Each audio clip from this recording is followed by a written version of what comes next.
क्या hair transplant केवल baldness को क्योर करने के लिए होता है? हेयर ट्रांसप्लांट जनरली लोग सोचते हैं कि जो एंड्रोजेनेटिक एलोपेशिया है या बाल्डनेस है सिर्फ उसको क्योर करने के लिए यूज़ किया जाता है, जबकि ऐसा नहीं है। हेयर ट्रांसप्लांट के और भी बहुत सारे इंडिकेशन हैं, जैसे स्कारिंग एलोपेशिया, ट्रैक्शन एलोपेशिया या विटिलिगो स्पॉट्स को हाइड करने के लिए या फेशियल रिकन्स्ट्रक्शन के लिए। तो बहुत सारी जगह पे हेयर ट्रांसप्लांट का यूज़ होता है।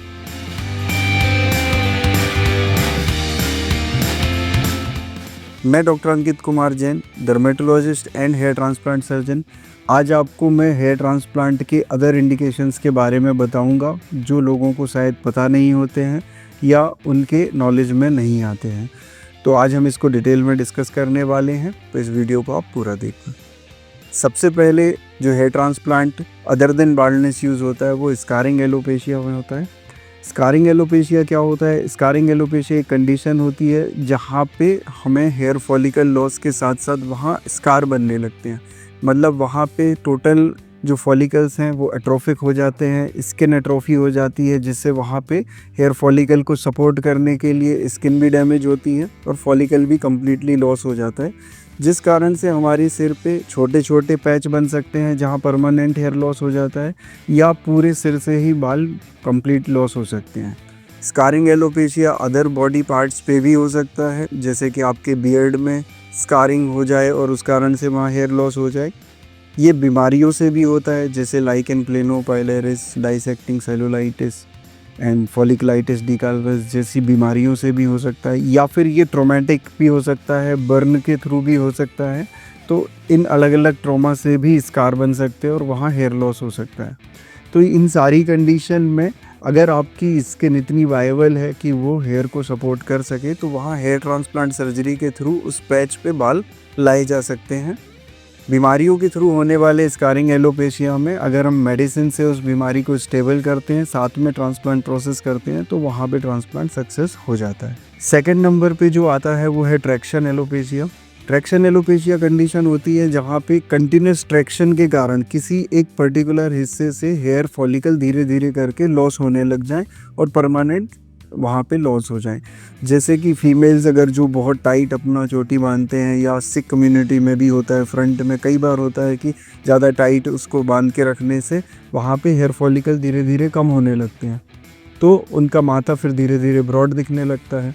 तो वहाँ पे हेयर ट्रांसप्लांट के थ्रू उस चीज़ को वापस से रिस्टोर किया जा सकता है, क्योंकि हम हेयर ट्रांसप्लांट में कोई भी बाल्ड एरिया में अगर नए फॉलिकल डालते हैं तो वहाँ पे ग्रोथ आ जाती है। अगला जो इंडिकेशन आता है वो होता है फेशियल हेयर रिस्टोरेशन। जैसे कुछ लोगों की शुरू से दाढ़ी कम आती है, उनको पैची बियर्ड आती है, या फिर बियर्ड बहुत कम आती है, लेकिन उनके स्कैल्प पे बहुत अच्छे हेयर होते हैं। तो ऐसे केसेस में स्कैल्प हेयर से बियर्ड रिस्टोरेशन किया जा सकता है और फेस को एक प्रॉपर लुक दिया जा सकता है।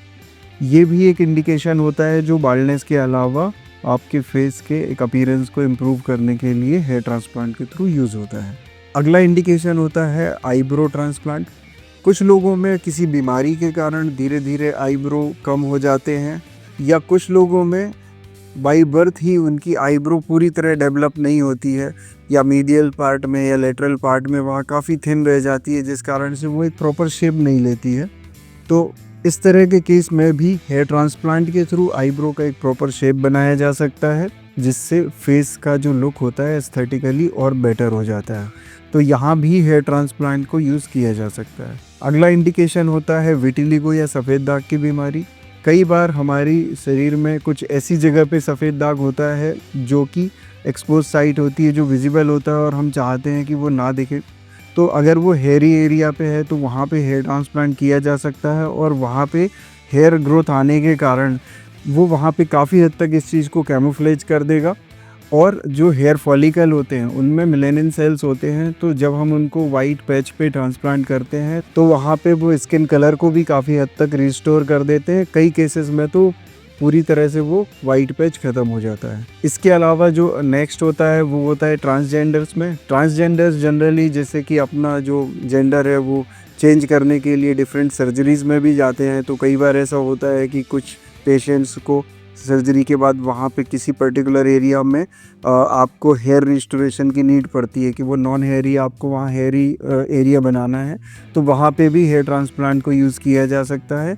तो ये अदर देन बाल्डनेस क्योर के तौर पे देखा जा सकता है। तो ऐसे कई सारे इंडिकेशन है जहाँ पे हम हेयर ट्रांसप्लांट को यूज़ कर सकते हैं। बहुत सारे लोगों को ये पता नहीं होता कि बाल्डनेस के अलावा भी ये ठीक किया जा सकता है। ऐसे कई लोगों को किसी कारण से दाढ़ी पे स्कार आ गया, लेकिन उन्हें पता नहीं होता कि इसमें भी ट्रांसप्लांट यूज़ होता है, तो वो कभी इस चीज़ की इंक्वायरी नहीं करते। लेकिन इस वीडियो से आपको ये पता चल गया होगा।